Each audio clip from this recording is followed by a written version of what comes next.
Baik, terima kasih Pak Kiai. Silakan ada yang mau bertanya, kita minta 2 orang dulu dari teman-teman pelawak dulu. Ya, nampaknya muka lagi banyak masalah. Silakan. Yang mau bertanya? Adek Jigo. Bismillahirrahmanirrahim. Assalamualaikum warahmatullahi wabarakatuh. Terima kasih Ustadz. Kebetulan saya pribadi juga sebagai komedian Ustadz. Dan mewakili teman-teman semua, kakak-kakak, abang-abang semua. Kita di panggung itu selalu menghibur. Namun ketika momen ada sesuatu yang harus kita keluarkan, kadang menjatuhkan orang. Mulai dari fisik, mencela dan lain-lain. Yang saya mau tanyakan, apakah dengan niat kita menghibur menjadi catatan, apakah menjadi catatan dosa untuk kita? Terima kasih Ustaz. Ada seorang ulama dipanggil Imam Abu Hatim, tapi kemudian di ujung namanya itu ditambahkan kata Al-Asam. Asam diambil dari kata summum, bukmun, omyun. Omyun buta, bukmun bisu, summun tuli, peka. Jadi Abu Hatim Al-Asam artinya Abu Hatim peka, tuli. Secara bahasa itu menjatuhkan orang. Siapa itu? Itu Abu Hatim peka, Abu Hatim tuli. Karena ada beberapa orang, ada Abu Hatim, yang ini Abu Hatim peka, tuli. Tapi kenapa nama itu tetap tersemat di belakang namanya? Dan tidak ada ulama yang melarang menggunakan peka itu di belakang namanya. Karena dia tidak merasa dijatuhkan dengan itu. Lalu kemudian itu pula tidak menjatuhkan dia di depan orang banyak. Apa sebab kronologis dia dipanggil Al-Asam? Dia seorang ulama. Suatu ketika dia sedang duduk, datang seorang anak gadis bertanya fatwa kepada dia. Saat anak gadis itu bertanya fatwa tentang hukum halal haram suatu masalah, mungkin karena wallahu alam bisawab atau saking groginya atau kentut anak gadis itu di depan dia. Dia ingin menjaga marwah, harkat, martabat anak gadis ini supaya jangan sampai merasa malu, maka dia diam pura-pura nggak dengar. Akhirnya anak gadis itu nggak jadi malu, pulang dan dia cerita ke orang lain.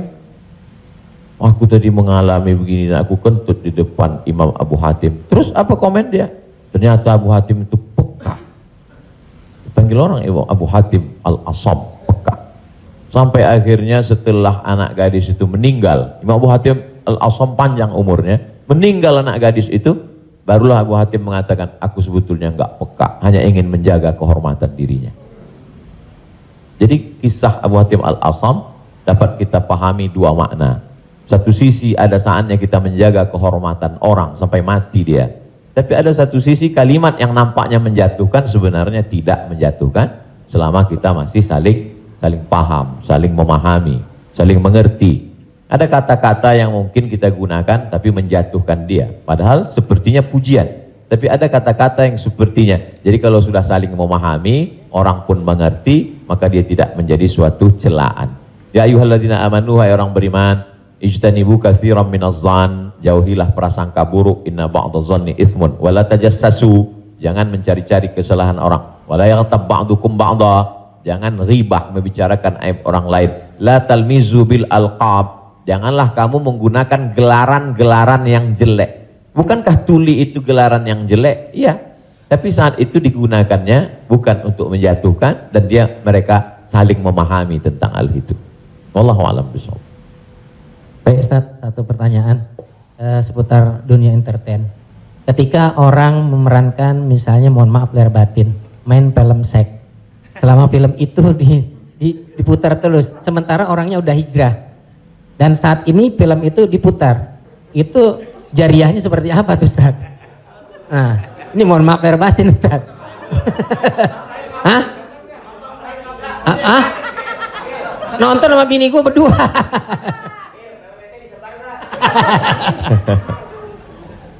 Man sanna fil islami sunnatan hasanatan, siapa yang membuat perbuatan yang baik, falahu ajruha, dia dapat pahalanya, wa ajru man amila biha, dan orang lain yang terinspirasi dengan itu Jadi kalau Paski membuat rumah tahfiz, lalu kemudian komunitas-komunitas yang lain terinspirasi dengan itu, maka dapat pahala min ghairi an yanqusa min ujurihim syai'un. Pahala mereka tidak berkurang, sama-sama dapat 100 min ba'dih, setelah mati. Itu kalau yang baik. Bagaimana dengan yang tidak baik seperti yang tadi?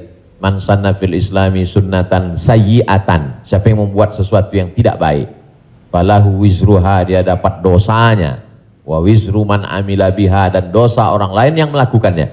Setiap ada terjadi pembunuhan di dunia ini, maka Kabil dapat royalti karena dia yang pertama kali melakukannya. Tapi Kabil tidak sempat taubat, tidak sempat hijrah. Jadi kalau ada yang sempat melakukan perbuatan jelek, dosa, saat dia taubat, dia buat konferensi pers. Saya sudah taubat, sudah mu'alaf kalau dia tidak Islam. Kalau dia sudah masuk Islam, saya sudah hijrah. Maka saya meminta kepada seluruh jamaah yang ada di dunia ini, yang masih menyimpan gambar, foto, video saya, tolonglah kalian delete, dan saya minta ampun kepada Allah Subhanahu wa taala. Lebih daripada itu sudah di luar kuasa dia. La yukallifullahu nafsan illa wus'aha. Allah tidak membebani orang lebih daripada usahanya. Ada seorang hamba berpesan di zaman Nabi SAW, nanti kalau aku mati, maka bakarlah jasadku, lalu campakkan debunya ke laut. Kenapa? Karena aku takut bertemu dengan Allah Subhanahu wa taala atas segala dosa-dosaku. Disampaikan kepada Allah Subhanahu wa taala, kata Allah, aku ampuni hambaku itu karena masih ada rasa takut dalam hatinya. Makanya khotib naik ke atas mimbar, pesannya ittaqullah, takutlah kepada Allah. Kenapa kurban Habil diterima, kurban Kabil tidak diterima? La imbasatta ilayya yadaka litaqtulani, andai kau ambil batu besar untuk kau timpakan ke atas kepalaku, kata Habil, ma ana bibasiti yadiya ilaika liaqtulak, aku tidak akan membalas untuk membunuh wahai saudaraku. Kenapa? Inni akhafullah, aku takut kepada Allah Subhanahu wa taala. Saya yakin Mas, Abang yang berprofesi dalam dunia keartisan ini, apa yang membuat hijrah ini? Masih ada rasa takut di dalam hati. Rasa takut inilah yang kita pupuk bersama. Ada takut 5%, 5% kita jadikan menjadi sebuah komunitas, lalu kemudian kita jadikan sebuah amal nyata dalam kehidupan, disupport oleh Pak Prof dengan keluarga besar almarhumah, diberikan kesempatan untuk menuntut ilmu di Fakultas Hukum, di penyiaran Islam, maka dia menjadi gerakan yang luar biasa. Wallahu a'lam. Terima kasih. Selanjutnya ada adik Ginanjar Sukmana. Setelah itu Bang Atet Jakaria. Terima kasih Bang Tola, Tobek Lala. Ustadz, tadi Ustadz cerita bahwa Rasulullah juga bergurau, tapi gurauannya itu tidak pernah berdusta, dan itu yang tidak boleh, kata Rasulullah. Sementara teman-teman pelawak, sadar atau tidak sadar, lawakannya itu banyak berdustanya juga Ustaz. Cari-cari, mengada-ada kan, karena memang tujuannya untuk membuat orang tertawa. Tapi kalau saya kan, maaf, saya bukan pelawak, saya peragawan Ustaz. Jadi peragawan pakaian anak-anak. Jadi saya dengar dusta kan gitu ya. Contohnya kayak tadi gitu. Atau Bopak umpamanya dia mengatakan dirinya ganteng, dia cerita bahwa banyak cewek yang suka sama dia, itu kan berdusta Ustaz. Iya kan? Fitnah kan? Kita Willy. Enggak, tapi kalau soal ketampak. Jadi mohon dijelaskan kembali oleh Ustadz Abdul Somad batasan bagaimana di dalam melawak yang tidak boleh berdusta, sehingga kalau memang ternyata pelawak tidak boleh berdusta dalam melawakannya, mungkin saya sedang pikir-pikir dulu untuk melanjutkan profesi ini Ustaz. Saya takut masuk neraka. Terima kasih Ustaz Abdul Somad. Assalamualaikum warahmatullahi wabarakatuh. Ada saatnya kita berilustrasi, menceritakan suatu kisah. Jadi sebetulnya para penulis novel Islam pun dia sebenarnya kisah itu ada juga yang fiktif atau dicampur antara nyata. Bahkan Buya Hamka menulis kisah campuran antara tenggelamnya kapal Panderwick adalah campuran antara nyata dan fiksi. Apakah ketika orang bercerita tentang fiksi itu dia berdusta? Tidak. Jadi kita bisa bedakan itu antara orang memang betul-betul dia berdusta. Kemarin saya melakukan ini suatu. Padahal cerita itu tidak ada. Beda dengan dia misalnya katakan, saya ini Ustadz seorang peragawan, tapi peragawan pakaian anak-anak. Tidak, Mas Ginanjar tidak sedang bercerita, kemarin di mall saya memperagakan pakaian anak-anak Pak Ustadz. Ketika saya pakai pakaian anak SMP, semua ketawa. Itu dusta. Tapi ketika dia katakan cerita awal tadi, semua orang tahu bahwa dia tidak sedang memperagakan pakaian anak-anak. Dia hanya sedang menunjukkan tentang dirinya. Secara sebenarnya di balik kalimat itu Mas Ginanjar sedang menjatuhkan dirinya di hadapan orang lain. Kan? Dan kita tertawa dengan dia menjatuhkan dirinya. Mohon maaf, bahwa beliau mengatakan fisik saya seperti anak-anak dan saya andai pun menjadi peragawan hanya sesuai memperagakan pakaian anak-anak. Hari ini orang tidak menjatuhkan dirinya, dia menjatuhkan orang lain, menjatuhkan tokoh agama, menjatuhkan ustadz. Ada suatu kesalahan dalam cara dia berpikir. Bahwa beliau menjatuhkan dirinya, dia tidak usah. Karena dia sedang, tapi dia tidak sedang berbohong. Dia hanya sedang bercerita. Insya Allah penjelasan saya itu bisa dipahami. Yang tidak bisa itu adalah ketika orang seolah-olah dia bercerita, dia kemarin saya menjadi sebuah cerita seakan-akan orang mengatakan dia nyata. Padahal sebetulnya hanya bohong belaka supaya orang tertawa. Itu yang dilarang oleh Nabi Muhammad SAW. Wallahu a'lam. Baik, Assalamualaikum warahmatullahi wabarakatuh. Nama saya Ted Zakaria Ustadz. Saya pernah ketemu Ustadz di airport waktu itu mau berangkat umroh. Yang saya ingin mohon penjelasan dari Ustadz. Sekarang ini banyak pelawak-pelawak yang ikut ceramah juga. Pelawak sekarang ini dibutuhkan di mana-mana buat ikut ceramah. Padahal kalau kita lihat pelawak itu kemampuannya sangat minim, bahkan sudah menjual dengan harga yang mahal.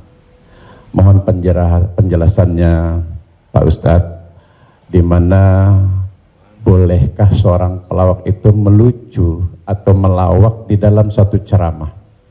Nah, kita lihat yang namanya pelawak ini sekarang menjadi daya tarik sebelum ustadznya yang asli itu datang. Saya sendiri umpamanya berapa kali ngikut Raja Dangdut kemana, saya jadi bemper biasa di depan. Tapi saya mengingat bahwa ilmu saya belum sampai ke situ. Tapi saya memaksakan diri untuk menarik. Saya sadar bahwa ilmu saya belum seberapa untuk ke masyarakat yang penuh itu. Mohon penjelasannya Ustaz. Terima kasih. Assalamualaikum warahmatullahi wabarakatuh. Waalaikumsalam warahmatullahi wabarakatuh. Bedakan antara da'i dengan alim fatwa. Da'i dia mengajak orang ke jalan Allah. Sedangkan alim yang mengeluarkan fatwa, dia adalah orang yang berijtihad. Apakah dia berijtihad sendiri mengambil dari Quran, sunnah, ijma', qiyas, syar'u man qablana, saddu zara'i, qaulus sahabi, istihsan, istishab, urf, atau dia membaca fatwa ulama lalu dia sampaikan dengan kemampuan dia baca kitab kuning. Jadi jangan kita pukul rata. Jadi jangan nanti ketika ada di antara sahabat-sahabat dari Paski mengajak orang sholat, ngajak puasa sunat, lalu kemudian di antara kita, ngapain ente ngajak-ngajak saya sholat? Ente kan bukan ustadz. Padahal mengajak orang berbuat baik adalah kewajiban kita semua. Nahnu du'an qabla kulli syai'. Sebelum jadi apapun, tugas utama kita adalah mengajak orang berbuat baik. Kuntum khaira ummah, kalian umat yang terbaik. Kapan kita menjadi umat yang terbaik? 3. Ta'muruna bil ma'ruf, ajak orang buat baik. Wa tanhauna 'anil munkar, larang orang buat mungkar. Wa tu'minuna billah, beriman kepada Allah. Jadi kalau hanya sekedar ngajak orang sedekah, ngajak donasi buat rumah tahfiz, ngajak ngumpulin beras untuk santunan yatim fakir miskin, maka pelawak boleh, penyanyi boleh, polisi boleh, siapapun. Karena itu tugas sebagai seorang muslim, amar ma'ruf nahi mungkar. Yang tidak benar itu adalah ketika dia sudah dianggap sebagai ustadz dan ditanyakan suatu masalah dan dia terdesak, akhirnya dia bicara padahal dia tidak mengerti. La taqfu ma laisa laka bihi ilmun. Jangan kamu bicara pada sesuatu yang kamu tidak tahu. Inna sam'a, telinga, wal basar, mata, wal fuad, hati dan pikiran, kullu ulaika kana anhu mas'ula, kau akan disoal, kau akan ditanya, diminta pertanggungjawaban di hadapan Allah Subhanahu wa taala. Jadi kalau abang, mas diajak dalam acara dakwah sebagai pengantar supaya masyarakat mau mendengar, supaya ramai, hadirilah tablik akbar Ustadz Fulan bersama grup Paski untuk sebagai pengantar 5-10 menit, silakan. Tapi setelah itu nanti Ustadz bicara, pas tanya jawabnya serahkan ke Ustadz. Nah, jadi selama tetap kita menjaga. Jadi kalau diibaratkan rumah makan di airport, ini penyanyi, artis, Ustadz itu sama seperti yang memanggil penumpang supaya mau masuk ke rumah makan. Bapak Ibu saudara sekalian yang mau perjalanan, silakan mampir ke tempat kami, silakan mampir ke rumah makan kami. Ini yang ngajak. Nanti setelah orang mampir masuk ke dalam, baru dia ketemu spesialisnya. Yang mau makan soto di sana, yang mau soto Medan di sana, yang mau soto Betawi di sana, yang mau bakso di sana. Begitu lebih kurang. Karena masyarakat kita belum sampai pada level ngaji. Masyarakat kita ini 3 level. Pertama, level 1 yang memang sudah ngaji sama para habaib, baca kitab kuning serius, khatam dari A sampai Z. Ini memang nggak perlu pakai pemanggil tadi. Yang kedua adalah level yang masih mau ke masjid, tapi juga tergantung SMS kemana ngajak. Ngaji oke, kesini pun oke. Ini yang level 2. Yang level 3, ngelihat masjid pun masih takut. Makanya saya kalau tablik akbar pengajian ke daerah, itu saya bagi 3. Ada pengajian yang saya memang nggak mau di masjid, saya pengajiannya maunya di lapangan sepak bola, di stadion, supaya sampai ke grassroots. Ada level 3 yang belum mau ke masjid. Saya terus terang Ustadz, ke masjid ini trauma. Beberapa teman saya ke masjid ninggal. Nah, jadi yang level ini masih mau, masih bercampur. Jadi kalau ada orang yang ngejek, apa itu dakwah, apa itu pengajian, apa itu, kenapa melibatkan artis? Ini salah satu cara. Jadi Wali Songo dulu tidak bisa Wali Songo datang ujuk-ujuk langsung baca kitab kuning, nggak bisa. Makanya mereka buat solawatan. Dia tahu tradisi orang Jawa pukul gending pakai wayang, maka dia buat cara wayang. Dia pakai wayang. Jadi sekarang kalau mampu buat film pendek atau melibatkan artis, video tanya jawab saya dengan pertanyaan yang sama, dengan jawaban yang sama, tapi dengan pengantar artis berbeda viewernya. Yang ngasih tahu penonton. Ustadz coba Ustadz lihat ini. Ini dengan musyawarah sekian penontonnya. Tapi ketika Ustadz di masjid dengan jamaah sekian penontonnya. Artinya apa? Dakwah bisa sampai melalui lisan sahabat-sahabat kawan-kawan. Jadi pakai kesempatan ini untuk mengajak orang lebih banyak ke jalan Allah Subhanahu wa taala. Wallahu a'lam. Barakallah.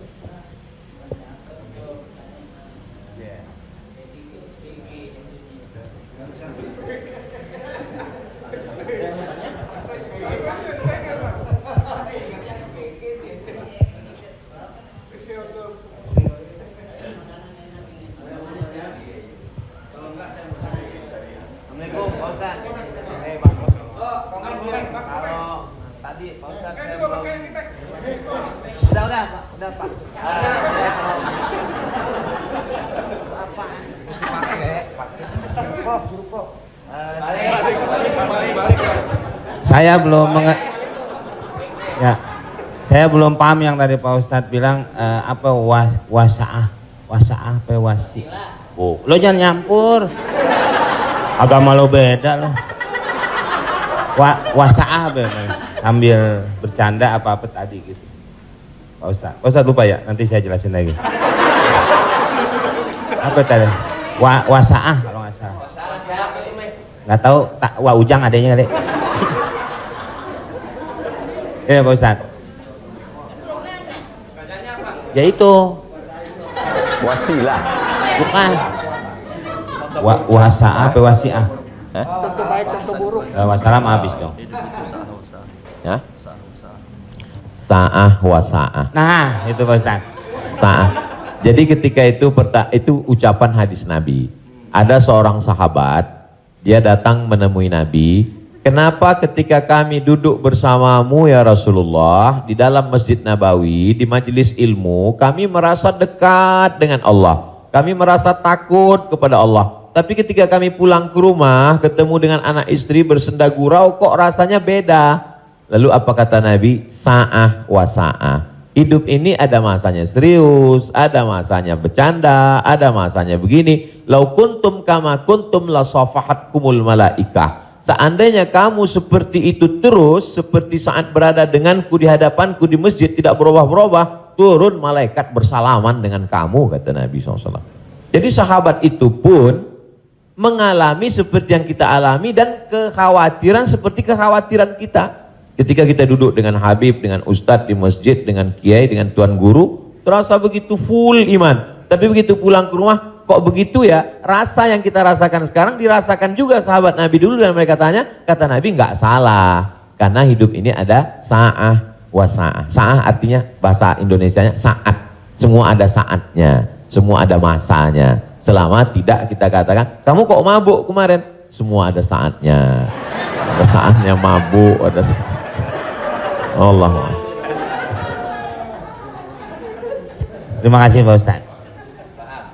Paham ya? Ya, enggak, ya, paham dong.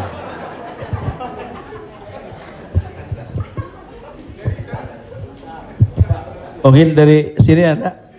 Tapi satu lagi pertanyaan, saya mau nanya. Pak Ustadz, ini masalah saya pribadi. Jadi saya ya ada masukan juga ketika hukum riba. Mobil itu ya, ini umum ya kan. Jadi mobil kita jual, kemudian kita coba berusaha cash. Saya untuk menghilangi kredit. Nah, saya mau tanya, ini juga amanat dari keluarga saya, dipastikan lagi. Boleh nggak, Kiai, kita kredit mobil? Padahal padahal ini menjadi hal penting bagi saya untuk mobilisasi kemana gitu. Saya punya anak kan baru kelar UIN. Jadi ini saya lagi diceramai gitu. Papa sudah lah Pak, jual Pak. Kita nggak usah dibeli, lillahi ta'ala aja. Ya saya bilang ini lillahi ta'ala, agak-agak susah nak, dia bilang gitu. Tapi ini real, saya jual, saya mencoba untuk beli cash, nungguin cash lama. Jadi jangan suka buka aib orang, Mbak.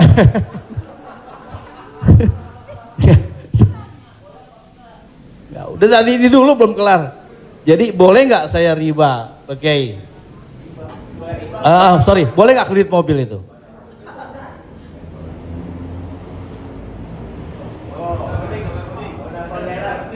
Alhamdulillah CRV jadi baru gue. Buka Google, ada tulisan saya di situ. Nanti Bapak, Ibu, Abang, Mas share ke teman-teman. Buka Google, tulis di situ Somad Morocco, SOMADMOROCCO, Somad Morocco, SOMADMOROCCO, Somad Morocco, spasi kredit, sudah, enter. Somad Morocco spasi kredit, tulisan yang paling atas kredit, ada tanda tanya, aska. Di situ jawaban. Saya sudah tulis tentang masalah kredit ini.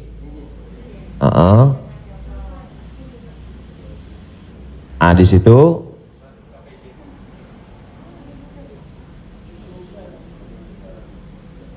Nah, bisa dibaca. Bisa bahasa Arab, Ustaz. Ada terjemah, Mas Komeng, terjemah di bawah. Terjemah di bawahnya. Terjemah di bawah. Majma' Al-Fiqih Islami membolehkan jual beli dengan tempo. Dah? Membolehkan jual beli dengan tempo, jangka waktu, garis miring kredit pada konferensi ke-6 yang dilaksanakan di Jeddah pada tahun 1990 dalam keputusan tersebut. Jadi jual beli dengan tempo kredit itu boleh. Bawah, ini penjelasannya. Yang bawah langsung bahasa ke jawaban. Jual beli kredit itu tidak ada keberatan di dalamnya, boleh jika waktu dan tambahannya diketahui. Dibayar dalam waktu 2 tahun. Dibayar dalam harga 200 juta. Dicicil 1 bulan 15 juta misal, 10 juta, 12 juta. Meskipun harga kredit lebih mahal daripada kontan. Karena penjual dan pembeli sama-sama mendapat manfaat. Penjual mendapat manfaat tambahan harga dan pembeli mendapat manfaat tempo jangka waktu. Disebutkan dalam Sahih Al-Bukhari. Apakah di zaman Nabi ada kredit? Ada. Dalam Sahih Bukhari, Sahih Muslim, bahwa barirah itu manusia. Waktu itu masih boleh jual manusia, hamba sahaya. Bahwa barirah dijual oleh tuannya dengan cara kredit selama 9 tahun. 1 tahunnya dibayar 40 dirham. Ini menunjukkan bolehnya jual beli kredit. Kesimpulannya, uang dengan barang boleh, tapi uang dengan uang riba. Prof, saya pinjam uang 200 juta. Nanti saya bayar 220. Haram, riba. Tapi ketika saya beli mobil, Prof, saya cicil tiap bulan, maka lunas dalam waktu 1 tahun, itu tidak riba karena akadnya uang dengan barang. Yang jadi masalah ketika kita pergi ke dealer untuk beli mobil, kita katakan kita tidak punya uang cash, dia tidak mau langsung transaksi dengan dia, tapi dia akan libatkan pihak ketiga, penyedia keuangan. Pada akhirnya transaksi kita adalah uang dengan uang. Uang dengan uang, bukan uang dengan barang. Lalu apa solusinya? Pergi ke bank syariah. Kenapa di bank syariah uang dengan barang? Assalamualaikum, waalaikumsalam. Bank syariah, saya mau beli mobil. Terus mau pinjam uang. Kata bank syariah, kami tidak melayani peminjaman uang dengan uang, karena uang dengan uang berbunga haram. Bapak sebetulnya mau beli apa? Mau beli mobil. Kata orang bank syariah, mobilnya kami beli. Bank syariah membeli mobil. Setelah itu bank syariah menjual mobil itu ke kita, maka akadnya kredit sama seperti barirah dibeli pada zaman Nabi, kredit 9 tahun. Jadi akadnya adalah uang dengan barang. Begitu. Allahu a'lam. Ya alhamdulillah. Beli lagi. Saya lebih kembali lagi pakai syariah. Selanjutnya siapa yang mau bertanya? Silakan umum sekarang. Bang Dery mau nanya? Oh, yang ibu-ibu aja, ibu-ibu. Pak.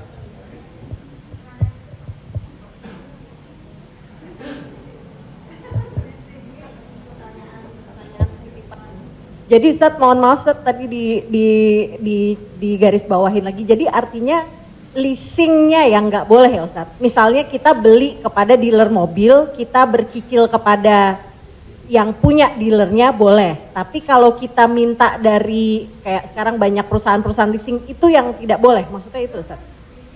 Ketika saya mau beli mobil, saya tidak punya uang cash, maka kata si dealer, kami akan arahkan Bapak ke penyedia keuangan.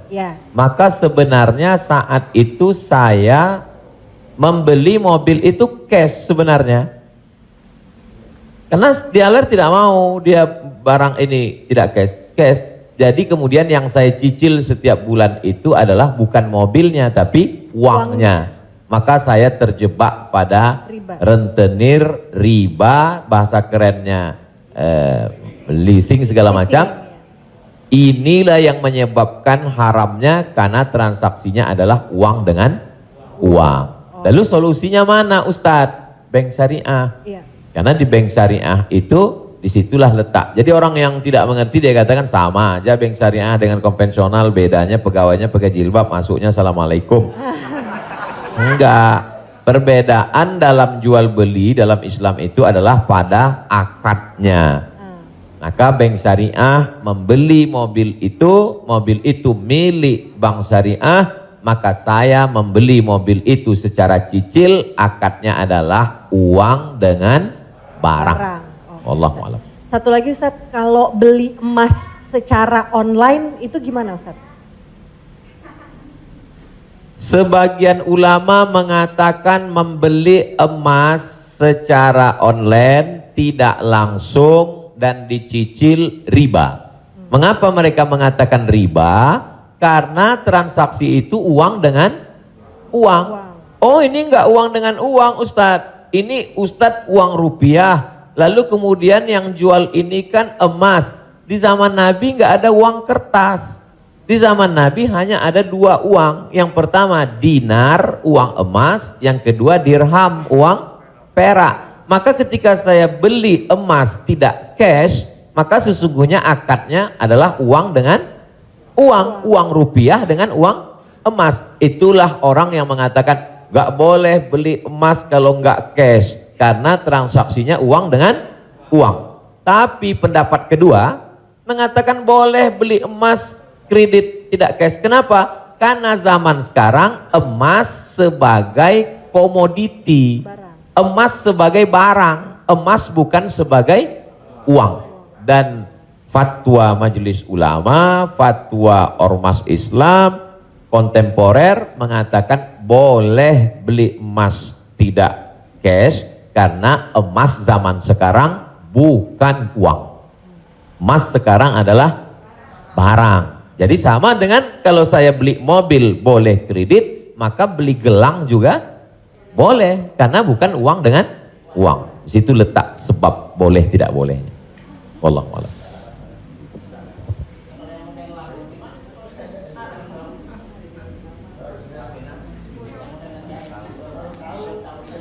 Yang sudah banyak-banyak taubat nasuha, sholat sunat, istighfar.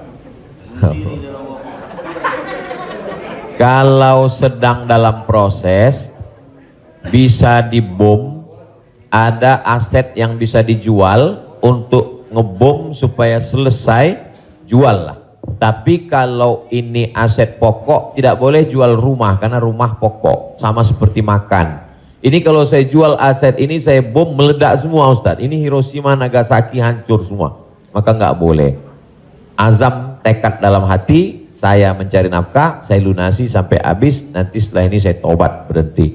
Tapi kalau bisa jual satu petak ini lalu ditutup ini, lakukanlah untuk melepaskan diri dari riba, karena riba itu 5 ancamannya. Yang pertama, alladzina ya'kuluna riba la yaqumuna illa kama yaqumul ladzi yatakhabbathu syaitanu minal mas. Orang yang makan riba nanti bangun bangkit dari kubur ketika di padang mahsyar seperti orang kerasukan setan.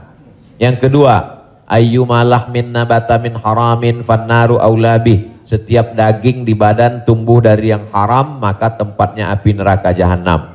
Yang ketiga, orang kalau dia makan haram, maka doanya tidak dikabulkan Allah. Mat'amuhu haram, makanannya haram. Mashrabuhu haram, minumannya haram. Malbasuhu haram, pakaiannya haram. Wa ghuziya bil haram, dia diberi makanan haram. Anna yustajabulah, apakah mungkin doanya dikabulkan Allah? Yang ketiga, yang keempat, nasiyatin kazibatin khati'ah. Ubun-ubun, penipu, pembohong, pelaku dosa. Padahal yang berdosa itu tangan, yang berdosa itu mulut. Kenapa dikatakan ubun-ubun? Karena ternyata ada otak bagian depan yang selalu kita usap ketika sedang wudu. Disitulah pemikir. Otak ini berpikir ketika dia dapat semprotan darah. Darah itu menyembur dari jantung. Darah itu dari makanan. Sepiring makanan riba berubah menjadi setetes darah, disemburkan oleh jantung naik ke otak, isi otak haram, maka bawaannya mau haram saja. Gara-gara riba. Heran saya ini Pak Ustadz, kenapa pikiran saya ini mau haram saja? Sebabnya gara-gara makan riba. Yang terakhir, yang kelima adalah tidak ada keberkahan. Hidup ini yang kita cari berkahnya. Makanya ketika anak lahir yang didoakan berkah, barakallahu laka fil mauhub. Ketika orang menikah yang didoakan berkah, barakallahu lakuma wa baraka alaikuma. Ketika ketemu yang didoakan berkah, assalamualaikum warahmatullahi wabarakatuh. Ketika makan yang diminta berkah, Allahumma barik lana. Wallahu a'lam.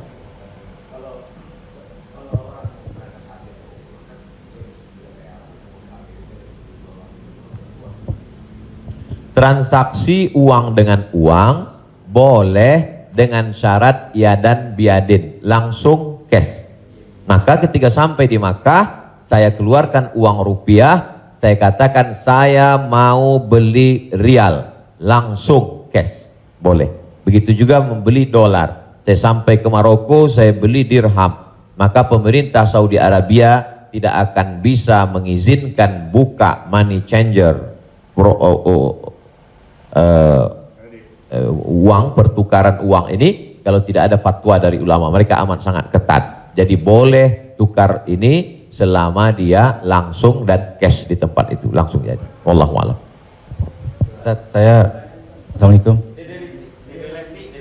Ustaz, saya mau nanya Ustaz, berkaitan dengan kredit tadi, ada juga selain kredit namanya gadai Ustaz. Gadai. Tahu gadai Ustaz ya? Kalau nggak tahu saya jelasin. Biasanya zaman sekarang gini Ustaz. Orang punya kendaraan, kemudian karena nggak punya uang digadaikan mobilnya misalnya Ustaz, sama orang itu. Itu termasuk itu riba atau gimana? Kalau gadai seperti itu. Imam yang paling tua di antara imam yang 4 itu namanya Imam Hanafi. Meninggal tahun 150 Hijrah. Suatu ketika dia berdiri di depan rumah orang.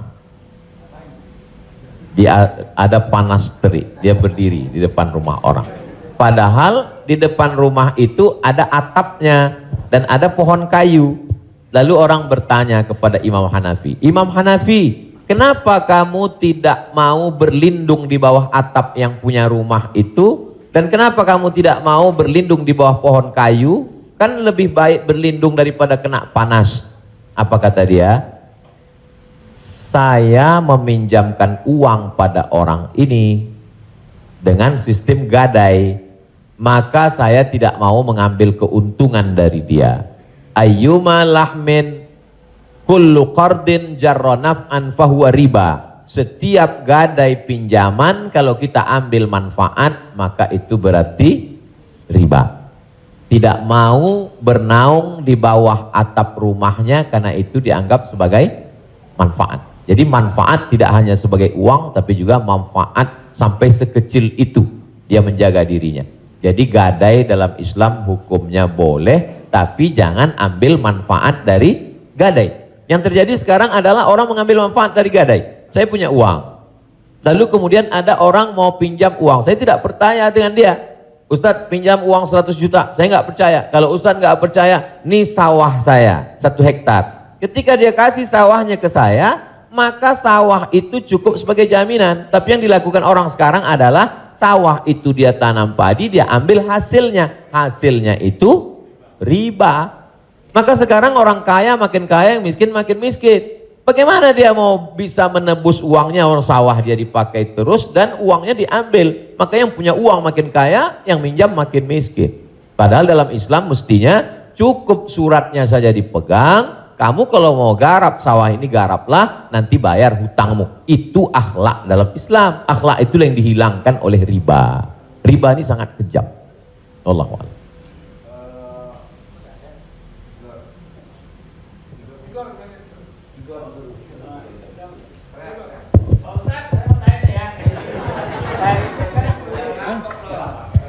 Pak Ustadz, Assalamualaikum. Assalamualaikum warahmatullahi wabarakatuh Pak Ustadz. Saya ini pernah Islam, balik ke Kristen, balik lagi ke Islam lagi. Itu gimana itu ceritanya Pak Ustadz? Innalladzina amanu, beriman, summa kafaru, murtad, summa amanu, kemudian beriman, summa kafaru, murtad, summa zdadu kufran, maka barulah tidak diterima. Jadi kalau Islam setelah itu dia murtad, balik lagi ke Islam, maka dia diterima. Amanu, summa kafaru, summa amanu, summa kafaru, summa zdadu kufran. Nah, ini baru tidak diterima. Nah, sebab itu mudah-mudahan Bang Tigor istiqomah dalam iman dan Islam.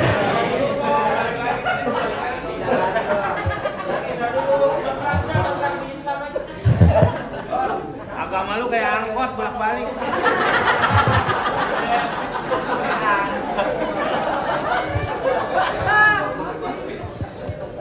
Tapi saya sudah tetap sekarang. Amin. Ya Allah. Saya udah umroh, Ustaz. Jadi Ya Allah. Jadi balik Bang, ke jalan yang benar. Insya Allah. Jadi Bang Taufik, kajian paski mungkin kerjasama dengan musyawarah supaya terus, atau kalau tidak ingin satu majelis, ustadznya nanti setelah di sana pagi misalnya, sore di paski. Kemudian ngaji ini, kalau sekedar ngaji kita nggak ada tantangan, mesti ada sosialnya. Misalnya ngumpulin beras. Jadi saya sendiri tidak hanya sekedar ngaji, saya khususkan hari Jumat kedua setiap bulan, saya di Pekanbaru, hari Jumat khutbah Jumat, habis itu bagi beras ke masyarakat pelosok yang sulit. Lalu siapa yang menjadi relawannya? Yaitu relawan-relawan biker subuhan, mantan petato, kemudian hijrah, pemuda hijrah. Karena kalau cuma ngaji, orang tidak ada tantangannya. Jadi saya ingin ke depan paski ngaji, kemudian ada gerakan dakwah, kemudian ada gerakan sosial, buat rumah tahfiz, lalu kemudian tidak hanya uang dari komunitas saja, buat yayasan, kami membuka rumah tahfiz gratis untuk yatim dan segala macam, kirim ke nomor rekening berikut ini, pasang pancingnya, Allah Ta'ala memberikan. Belajar kita dari yang dilakukan oleh almarhumah, 250 yatim 40 tahun, Prof. 43 tahun bisa tidak putus. Inspirasi. Jadi kalau mau, maka kita bisa ikuti jejak. Sehingga kita, jadi kelanjutan itu, maka Bang Tigor dan abang yang lain, dia akan terpacu terus untuk datang setiap kajian pekanan, lalu kemudian memperbaiki tahsin bacaan Qur'annya, lalu kemudian meluruskan kajiannya, kemudian ada konsultasi dengan ustadz, tanya jawab dan lain sebagainya. Wallahu a'lam.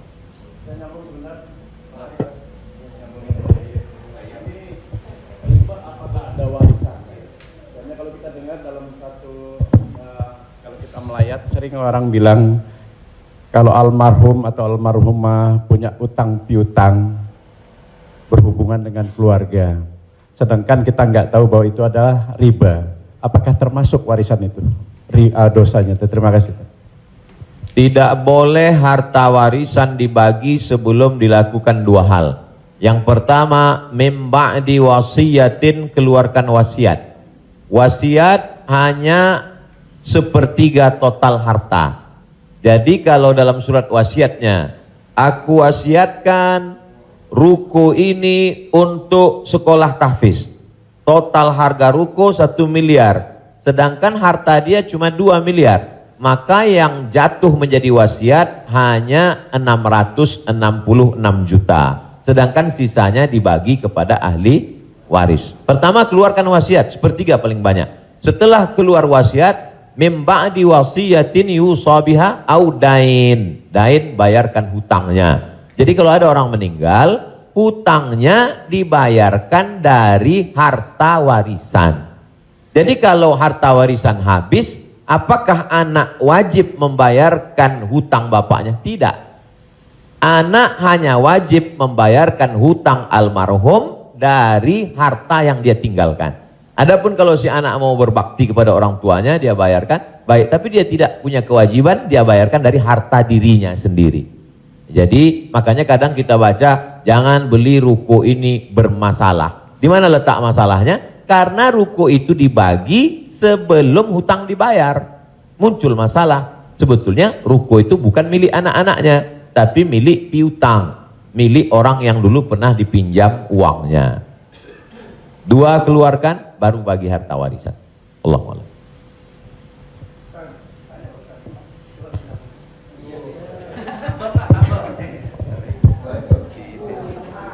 Terima kasih Pak Ustadz. Saya mau tanya tentang peminjaman uang. Saya misalnya meminjamkan uang kepada seseorang, tapi dia nggak mau ganti. Nah terus kita nggak mau nagih karena takut menjadi sebuah permusuhan. Kan ada peribahasa memberikan pinjaman hutang itu sama juga menanamkan musuh. Nah bagaimana hukumnya? Apakah ini harus ditagih sama kita ataukah dibiarkan? Terima kasih Pak Ustadz. Assalamualaikum warahmatullahi wabarakatuh. Waalaikumsalam. Ayat yang paling panjang dalam Al-Quran, 1 halaman penuh, Al-Baqarah 282. Bukan tentang haji, bukan tentang puasa, tapi tentang perjanjian hutang piutang. Ya ayyuhalladzina amanu, hai orang beriman, idza tadayantum bidainin, kalau kamu menjalin transaksi hutang piutang ila ajalim musamma, sampai batas waktu limit tertentu, faktubuh, tulislah. Wal yaktub bainakum katibun bil adli, hendaklah ada seorang penulis yang menulis dengan adil. Wastashhidu syahidaini min rijalikum, ada 2 orang saksi. Antadil, kalau tidak ada 2 orang laki-laki, wa maraat, 1 orang perempuan, wa maraatani, 2 orang perempuan. Antadilla ihdahuma fatudzakkira ihdahumal ukhra. Sedetil itu dalam Al-Qur'an. Jadi kalau saya menagih hutang, sesungguhnya bukan saya sedang mencari musuh, tapi menyelamatkan dia supaya dia dan anak cucunya jangan sampai makan haram. Kalau dia tidak sanggup, ayat yang kedua, fanaziratun ila maisarah, kasih sampai batas waktu dia lapang. Kamu bisa bayar kapan? Insya Allah 1 Mei Pak Ustadz. Tahun berapa? Tahun 2022. Oke, insya Allah Mei 2022 lapang. Tidak juga dia sanggup membayar, lebih banyak minyak kita nagih daripada uang yang mau ditagih. Masuk ayat ketiga, wa antasaddaqu khairul lakum, kamu sedekahkan lebih baik. Aku sudah capek, asam uratku naik, asam lambungku kumat, kau ambil aja lah ini. Wa antasaddaqu khairul lakum, kau sedekahkan lebih baik. Yang menghafal ayat ini yang memberi pinjaman, bukan yang minjam. Sekarang yang menghafal ayat ini yang minjam. Ketika kita tagih, kapan kau bayar? Dibilangnya, wa antasaddaqu khairul lakum, kalau kau sedekahkan lebih baik. Allahu akbar.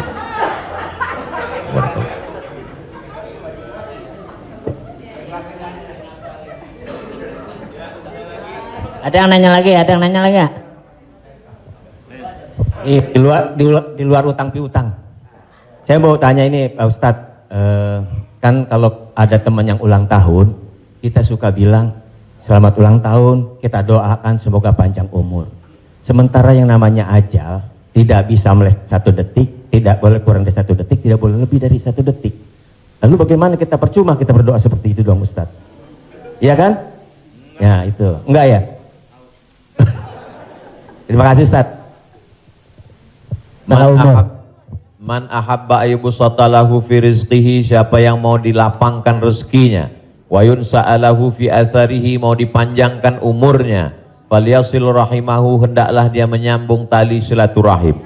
Katanya dengan silaturahim umur bertambah. Padahal dalam ayat Quran, idza jaa ajaluhum, kalau ajal sudah sampai, la yastakhiruna sa'atan, tak bisa ditunda walau sesaat, wala yastaqdimun, tidak bisa dimajukan oleh saat. Apakah kontradiktif antara ayat dengan hadis dengan doa dari Mas Dery bahwa umur bisa bertambah? Tidak kontradiktif.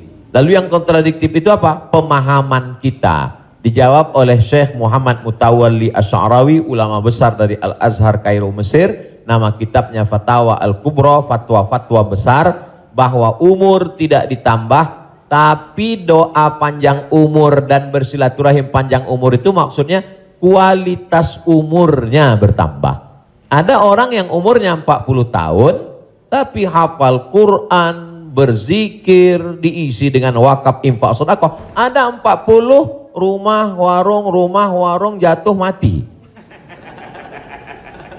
Jadi yang dimaksud kita doakan, semoga Mas Dery dan semua paski kita semua panjang umur. Maksudnya umurnya berkualitas, berisi.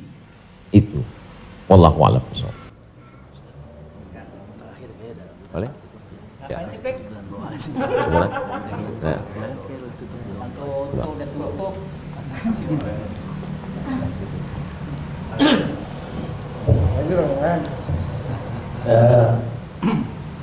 Bapak Ibu yang berbahagia, karena pakai agak capek besok mau ke Riau, mau pulang kampung, jadi kita ikut. Biayanya nggak ada lain tuh. Jadi, iya, alhamdulillah sudah dicukupkan untuk pertanyaan. Nanti kalau yang mau bertanya, tulis aja surat, langsung kirim ke Bopak. Biar Bopak yang kirim ke Ustaz Somad. Baik, Bapak Ibu yang berbahagia, alhamdulillah kita sudah mendapat pencerahan. Mudah-mudahan ini menjadi langkah awal kita untuk mendekati agama kita dengan bijak tentunya. Semoga Allah memberikan kecerdasan kepada kita. Di sisa umur kita ini, mudah-mudahan menjadi orang yang bermanfaat buat diri dan agama secara bangsa. Amin. Pak Kiai, kita mohon untuk memberi doa untuk acara ini. Terima kasih. Astaghfirullahaladzim, astaghfirullahaladzim, astaghfirullahaladzim, alladzi la ilaha illa huwal hayyul qayyum wa atubu ilaih. A'udzubillahi minasyaitonir rajim. Bismillahirrahmanirrahim. Alhamdulillahirabbil alamin, arrahmanirrahim, maliki yaumiddin. Iyyaka na'budu wa iyyaka nasta'in. Ihdinas siratal mustaqim, siratal ladzina an'amta 'alaihim ghairil maghdubi 'alaihim waladdallin. Amin. Allahumma shalli ala sayidina Muhammad wa ala ali sayidina Muhammad. Allahumma 'allimna ma yanfa'una, ajarkan pada kami ilmu yang bermanfaat ya Allah. Wanfa'na bima 'allamtana, yang sudah kami pelajari malam ini jadikan dia menjadi amal saleh ya Allah. Allahumma faqihna fid din, dalamkan ilmu agama kami. Wa 'allimna ta'wil, ajarkan kami pemahaman Al-Qur'an yang benar. Ya muqallibal qulub, engkau yang membolak-balikkan hati, sabbit qulubana, kokohkan hati kami ala dinik, dalam agamamu, ala ta'atik, dalam ketaatan kepadamu. Allahumma a'inna, tolong kami ala zikrika, supaya hati kami senantiasa berzikir mengingatmu, wa syukrika, selalu bersyukur kepadamu, wa husni ibadatik, selalu beribadah dengan ibadah yang terbaik. La tada'lana zamban illa ghafartah, wa la aiban illa satartah. Aib cacat kami banyak, tutupi dari hadapan manusia, dan tutupi pula ketika kami menghadapmu nanti ya Allah. Wala maridhan illa syafaitah, ada saudara kami yang sakit, angkat penyakitnya, sehatkan ya Allah. Wala mayitan illa rahimtah, yang sudah meninggal dunia mendahului kami, lapangkan kuburnya ya Allah. Wala hajatan min hawaijid dunya wal akhirati laka ridha walana fiha salah, segala hajat dunia hajat akhirat baik bagi kami dan engkau ridha, illa qadaitaha wa yassartaha, mudahkanlah ya Allah. Rabbana hablana minas salihin, jadikan anak kami anak-anak yang soleh dan solehah, min hufazil Quran wal hafizat, bukakan pintu hati mereka untuk menjadi penghafal Al-Quran. Minal mujahidina fi sabilika bi amwalihim wa anfusihim, mereka akan menolong agamamu dengan harta, nyawa dan kekuasaan yang kau titipkan di tangan mereka. Allahumma khtim lana bi husnil khatimah, tutup umur kami dengan husnul khatimah. Allahumma ja'al akhira kalamina inda intihai ajalina, ketika ajal kami sampai, saat malaikat maut mencabut nyawa kami ingin kalimat terakhir yang keluar dari mulut kami, la ilaha illallah Muhammadur Rasulullah sallallahu alaihi wasallam. Allahumma ja'alna minal mutahabbina bijalalik, sebagaimana hari ini kami berkumpul berkasih sayang karena engkau, maka kumpulkanlah kami di surga bersama Nabi Muhammad sallallahu alaihi wasallam. Sahibul bait yang sudah menyediakan rumahnya, makanannya, segala kebaikan, tak sanggup kami membalasnya. Ajzihim jaza'al hasanah, berikanlah mereka balasan yang baik ya Allah. Allahumma jama'na ma'ahum ma'al habibil mustafa fi jannatikal ula, satukan kami dalam surga jannatul firdaus bersama Nabi Muhammad sallallahu alaihi wasallam. Rabbana atina fid dunya hasanah wa fil akhirati hasanah wa qina adzabannar. Wa sallallahu ala sayyidina Muhammad wa ala alihi wa sahbihi wasallam, walhamdulillahi rabbil alamin. Taqabbalallahu minna minkum, taqabbal ya karim. Saya ucapkan banyak terima kasih kepada keluarga besar almarhumah Profesor Dr. Hajah Tuti Alawiyah, tak dapat saya sebut satu persatu. Saya ucapkan banyak terima kasih kepada Paski. Malam ini amat sangat berbahagia, senang bisa saya bertemu dengan orang-orang yang selama ini saya senangi hiburannya, candanya, gurauannya, mudah-mudahan Allah panjangkan umur mereka insyaallah. Jazakumullah khairal jaza. Wassalamualaikum warahmatullahi wabarakatuh. Waalaikumsalam warahmatullahi wabarakatuh.